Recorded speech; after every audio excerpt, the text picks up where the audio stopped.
Dinheiro era algo que eu fazia pra mim, porque eu via que meus pais não tinham educação financeira, meus amigos não tinham, tava todo mundo sempre lascado e tal. E aí eu comecei, falei, não, eu preciso ser a pessoa que vai ajudar essa galera aqui, né? Porque eu já olhava sempre pro futuro e falei, mano, eu preciso fazer alguma coisa pra cuidar dos meus pais, enfim, da família toda. Aí comecei a planejar, criar meta, Mas investir. o quê? Era muita dívidas, era muita bagunça a vida financeira da sua família? Assim, nunca faltou nada, mas nunca sobrou nada. E sempre foi uma vida restrita. Assim, tipo, a gente nunca viajou. Assim, a gente tinha comida, a gente... Não tinha luxo. Nenhum.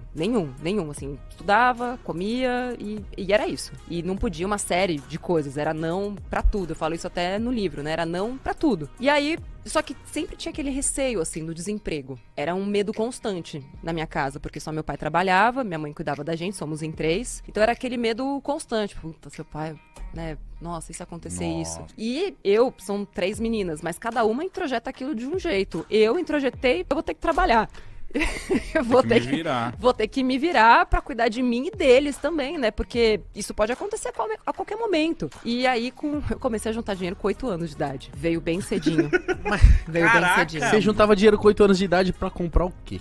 Eu queria um carro. Com 8 anos já? Já. Mas acho que é legal trazer o contexto, né? Eu nasci em 85. E lá nos meus 7 anos, quando surgiu essa coisa do carro, eu tinha 7, mais ou menos. Foi o auge da inflação, ali, 92. Se eu não me engano, entre 91 e 92, a inflação ficou mais de 1000% ao ano. Era aquela época, vocês não viveram isso. Talvez você que tá vendo tenha vivido. Que você tinha que comprar num dia... Porque no outro já era o dobro do preço. E aí depois teve o confisco da poupança e todo mundo se deu feio, assim, sabe? E toda essa questão das pessoas não quererem investir, tipo, só se vive uma vez, é muito resquício daquele período, onde muita gente, inclusive, se matou. Pessoas que eu conheci, tipo, então meu pai não conseguiu superar, meus avós não conseguiram superar. Porque imagina, você tem sua reserva de emergência lá na poupança. Aí chega um dia lá, Zéliona, Cardoso de Mello, e o Collor lá, o outro também, né, patrão, não sei o quê, confisca, deixa tudo preso, pra gente poder reduzir a inflação. Mas como assim, preso? É meu dinheiro? Não, você não vai acessar seu dinheiro, não, desculpa, mas hoje você não vai. E o que aconteceu após isso? O dinheiro retornou pras pessoas? Não! Já era? Foram, assim, teve ação que só foi liberada, tipo, ano passado. Mano, ferrou muita gente. Então foi um pouco de trauma também, né? Trauma total. Então, assim, foi nesse contexto que um dia eu vi uma amiga minha falando, e ela era a rica da escola. A gente tava de rico e tal, pai médico, né, carrão, não sei o quê. E aí ela falou, meu pai tá fazendo uma poupança pra gente ter um carro com 18. Mano, sério? Da hora. Da hora. Ela com 8 anos. Da hora, né? E aí aquilo ficou na minha cabeça. Cheguei em casa e perguntei pros meus pais, né? Falei, e aí, então, rola? É uma poupança? Rola poupança, comprar um carro e tal, não sei o quê. E aí, obviamente, né? Não. Tá louca, Natália. Cresça e apareça. O que eu mais ouvi na vida foi, não cresça e apareça. E aquilo ficou na minha cabeça. Falei, puta, então, o que eu preciso fazer pra ter esse carro? Como é que compra um carro? De onde ele sai, né? Como vive? Dinheiro. Eu nunca ganhei mesada. Às vezes rolava um dinheirinho pro lanche. Muito raro. Falei, bom, é o único dinheiro que eu tenho, então é aquilo que eu vou pegar. E aí eu comecei, tipo, Natal, não quero boneca, não quero nada. Quero dinheiro na minha conta. Páscoa, troco meu ovo em dinheiro. Olha, qualquer então coisa, dinheiro. E aí aguardando tudo num cofrinho. E fiz isso até os 18. Só que aí com 14... Dos 8 aos 18, né? Isso. Só que com 14, porque minha mãe não deixava eu trabalhar. Eu queria ter começado a trabalhar com 12, minha mãe não deixava. E aí, quando eu descobri que eu podia fazer propaganda e que minha mãe não achava aquilo trabalho, mas eu ia conseguir tirar uns R$50 por dia como figurante de propaganda infantil. Porque, enfim, me chamaram um dia pra fazer um teste lá. Aí, o cara entregou, lembro até hoje, num plastiquinho assim, com uma notinha. Toma, na minha mão. Falei, uau. Carro. Gente, eu passava o final de semana, assim, olhando o jornal, circulando de verdade, assim, os carros que davam pra eu comprar com 18. E ficava fazendo, tipo, conta mesmo. E eu lembro que na época tinham 2 carros que nunca saíam do jornal, que era um Buggy e um Jeep Willys. Aí, quanto que custava? O Buggy custava R$3.000. Na época, o Jeep Willys eram uns 8 e pouco. Falei, bom, são os mais baratos que tem. Porque assim, na minha cabeça, depois eu fui estudar e entender por que isso foi tão forte. Tá. Não era o carro que eu queria a liberdade que o carro ia me proporcionar. E outra, né, eu tinha muito essa visão do não tem. Como eu vou tirar dos meus pais se eles não têm nem pra gente, sabe? Tem isso também. Eu sentia uma baita de uma culpa, assim, então eu não pedia nada. Até porque a dinâmica da minha casa sempre foi, não fez mais que obrigação. Aí eu descobri o negócio do comercial, de propaganda e tal. Eu fazia pulseirinha pra vender na escola, fazia camiseta tie-dye pra vender na escola.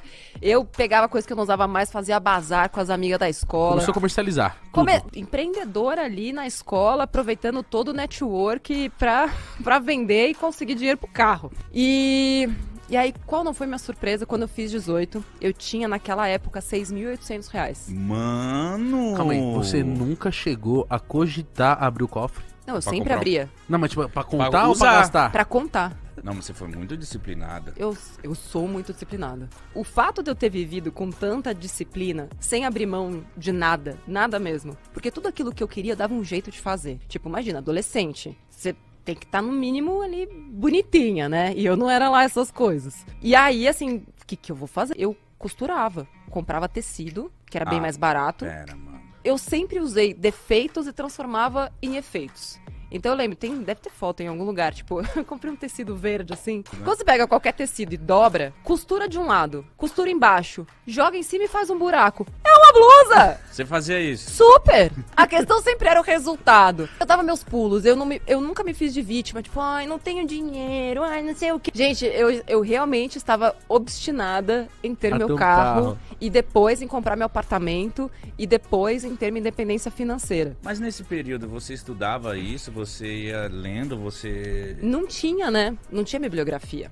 Não tinha nada. Assim, tinha jornais específicos, poucos autores, né? O primeiro, assim, maior que surgiu foi o Gustavo Cerbasi, mas que eu só fui descobrir com os meus 23 anos. Mas até lá foi tudo na cara e na coragem, conversando com algumas pessoas. E eu só fui descobrir que investimento existia quando finalmente consegui um emprego com carteira assinada com 18 e eu fui obrigada a abrir uma conta em banco. E aí a Cidinel Nelson falou, você pode aplicar este dinheiro e não sei o quê, e tá. Eu falei, mesmo? Mas o que vai acontecer, né, se eu aplicar o dinheiro? Sim. Não, porque tem um rendimento. Mas o que é rendimento? E aí eu sempre... Nossa, foi aprendendo. Sempre mesmo. perguntando, aí ela me explicou o que era. E ela me falou também da taxa de carregamento. Eu falei, taxa de carregamento toda vez que você coloca o dinheiro, uma parte fica pro banco. Eu falei, mas isso não é justo. Eu falei, como assim? É meu? É meu! Como assim vai ficar no banco? Mas de repente, se você colocar no mínimo R$800, que era exatamente o meu salário, você não paga a taxa de carregamento. Eu falei, fechou. Vou colocar 800 então, pra não pagar 2%. Então você trabalhava pra guardar tudo. E fazia renda extra pra poder viver. Você trabalhava do quê? Meu primeiro emprego foi de vendedora de loja. De Mas- roupa? De roupa. Shopping? Era numa rua. Eu ficava nos jardins. Consegui um emprego de vendedora na Benetton, que tinha aquela Benetton, sabe? Não. Era uma loja chique. de cores. Ela foi muita moda nos anos 90, mas desapareceu. E aí fui lá, consegui um emprego e tal. Tinha uma menina na minha faculdade que era gerente da loja, ela me chamou pra ser vendedora. Eu falei, nossa, beleza, vamos lá, pra ontem, né? E aí eu fiquei em depressão. Por quê? Porque você tem meta de peça por atendimento. E eu tinha que forçar as pessoas a comprarem. Imagina como é que eu vou fazer a pessoa gastar o dinheiro dela num negócio que eu sei que ela não precisa, sabe? Pra mim era muito difícil aquilo. Mas até eu entender que aquilo que eu tava passando é porque tava totalmente desalinhado com os meus valores, levou uns 10 anos, assim. Tipo, levou muito tempo. Aí pedi demissão depois de 6 meses e, enfim, fui fazer outras coisas da vida. Demorou quanto tempo, assim, pra você ter uma vida que você fala, olha, tô começando a ter uma coisa aí, tô começando a ter um dinheiro É estranho, porque eu sempre tive essa sensação. de ter.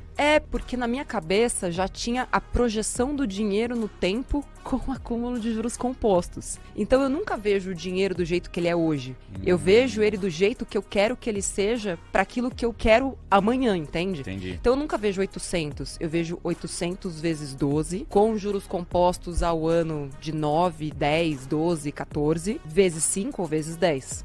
Então pra mim nunca é sobre os 800, é sobre o quanto ele pode render Quanto mais dinheiro você tem, mais dinheiro você faz. Então, eu nunca senti que eu tava abrindo mão de nada. Porque assim, toda vez que eu queria alguma coisa que não fosse de longo prazo, eu dava meus corre pra fazer renda extra, né? Era isso que eu ia te perguntar, se você conseguia se realizar também momentaneamente. Super! De tipo assim, quero comer tal coisa agora, quero comprar tal camisa Quero viajar, agora, quero viajar, essas coisas assim. Então, e olha que interessante isso. Você acabou de falar. Eu quero.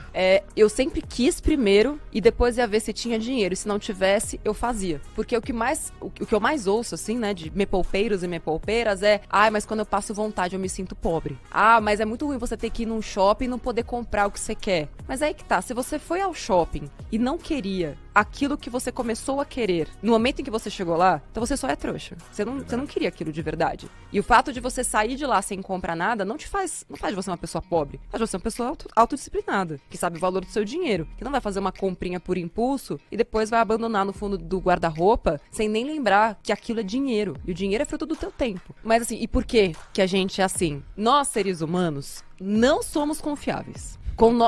Com a gente mesmo, tá? E por que eu te digo isso, tá? É base na ciência, não é achismo. Nós somos programados para sobreviver. E o nosso cérebro também é feito para evitar qualquer tipo de gasto de energia desnecessário. O nosso cérebro, isso tem muito a ver com dinheiro, gosta de tudo que é simples, que é fácil, que eu não preciso pensar. E se eu tiver que esquecer o futuro, melhor ainda. TikTok, joguinho, é isso. Eu preciso de gratificação imediata. Eu preciso ser feliz agora. Ainda que aquilo não me traga nenhuma felicidade e nem benefícios a longo prazo. E a maioria das pessoas tem isso. E por quê? Quando eu faço uma comprinha e passo no cartão, é baratinho. É parcelinha de R$20, 20 conto e tal. Aquele sentimento me faz bem naquele momento. E é como se eu preenchesse pequenos buraquinhos, entende? Só que cada buraquinho que eu tampo é outro que abre. Porque eu não tô olhando para aquilo que realmente é importante para mim. Quando eu paro para olhar, cara, mas o que realmente é importante? Aí sim eu começo a juntar uma grana e aqueles pequenos gastos do dia a dia que eu fazia e que não eram essenciais, importante, não são essenciais, eles deixam completamente de fazer sentido. E eu percebo o quanto aquilo fez diferença no futuro. E atenção, não estou falando sobre cortar cafezinho. Porque se o café pra você é algo essencial, ele tem que estar. Aí é que tá. O que é essencial pra você é diferente do que é essencial pra mim.